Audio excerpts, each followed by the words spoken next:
Thank you. It's nice to see so many folks out here this evening, and thank you very much for coming, and we're all supporting a great cause.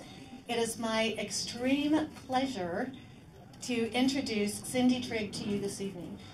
Cindy is just one of a few Democrats that has been able to get elected in Douglas County.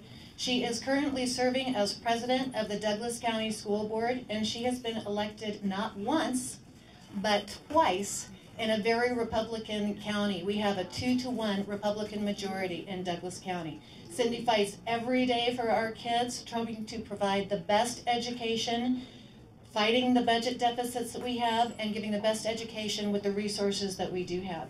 Cindy was also instrumental in helping to turn Nevada blue. She personally traveled over 42,000 miles throughout the state of Nevada, helping to ensure that there was a caucus in every precinct in Nevada, and that has never happened before.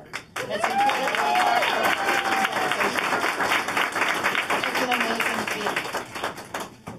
I think one of the beauties of Cindy's campaign is that she's one of us. She understands the struggling families. She understands the pressures on small business. She is going to fight our battles in Congress. After hearing Cindy in a debate, I heard a friend say, I want to be on her side, the scrappy one. And I wholeheartedly agree. I can wholeheartedly support Cindy's candidacy, and I think when you get to know more about her, you will too. So please join me in welcoming Cindy Trigg.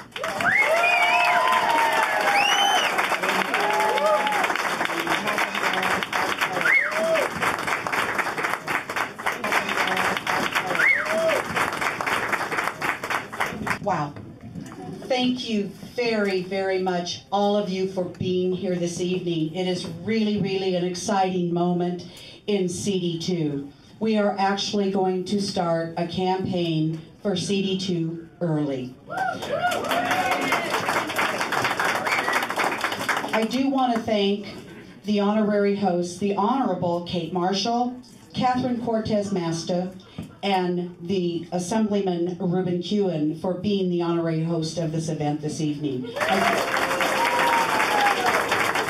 I would also like to thank my mom, my dad, and my son for being here this evening for this momentous occasion. Thank you, Mom. Thank you, Dad.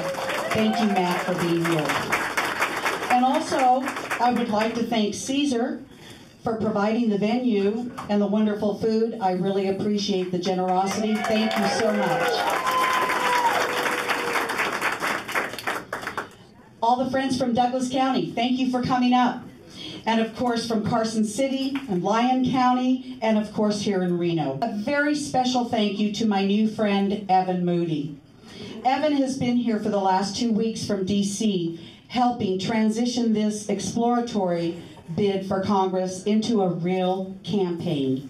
Evan, thank you very much. Most of you met him when you came in this evening. Why am I running for Congress?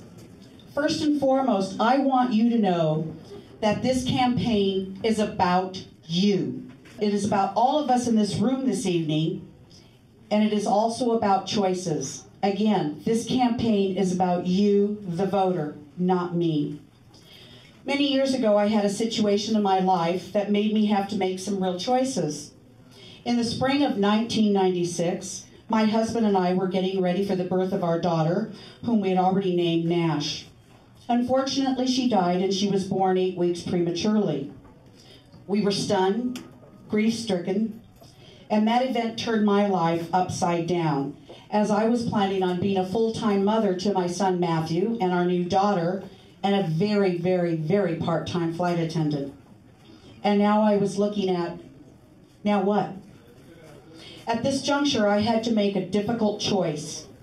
Let my grief take over me, or for me to face my grief and use that energy to make a difference. Because of my faith, I was able to begin the healing process with the help of my friends and family. They encouraged me to find somebody that hurt more than I was hurting to further that healing process along. I was dumbfounded. 5 days after the baby had died, they were telling me to look for somebody that felt worse.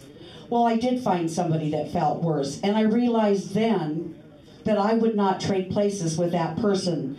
There is always somebody that needs your help more than you need it yourself. It was then I made the choice to get more involved with our schools, volunteering with the younger grades, helping raise money, then raising money for scholarships. My flight attendant friend Kelly Ferris and I actually went out and sold Krispy Kreme donuts door to door and business to business to help raise scholarship money for the Booster Club. Also at this time, I began to get more actively involved in politics. In 2000, when the Supreme Court stopped counting the votes in Bush v. Gore, I was dumbfounded again that there were not riots in the street. They were not counting our votes, and nobody seemed to care. I made the choice to go back to school, flying part-time, and eventually I was asked by the cheerleaders at Whitell High School to come on board to help coach. Now, I don't think any of you can imagine me being a cheerleading coach. And of course, help being the key operative word here, I became the coach with no additional coach and no help. Working with these 13 wonderful young women helped fill a void I did not even know still existed, and the healing process continued. This was 6 years after Nash's death, and I would like to make a point right now. One of my cheerleaders is here this evening. Bailey, please say hi to everybody.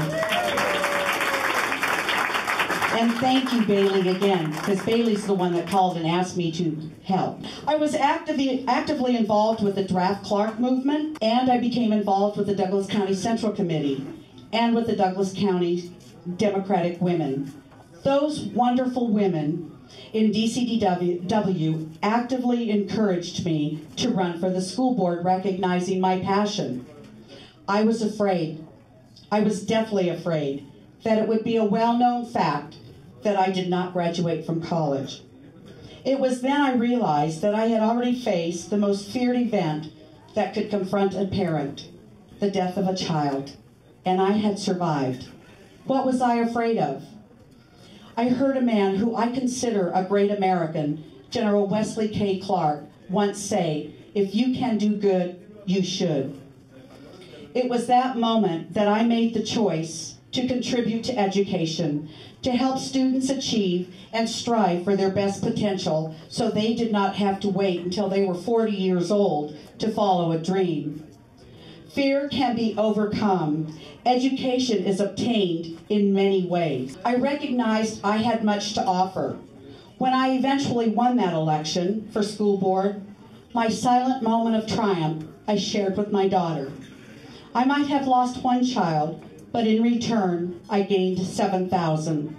I was given the opportunity and was trusted by the public to help shape education for our 7,000 beautiful children in Douglas County.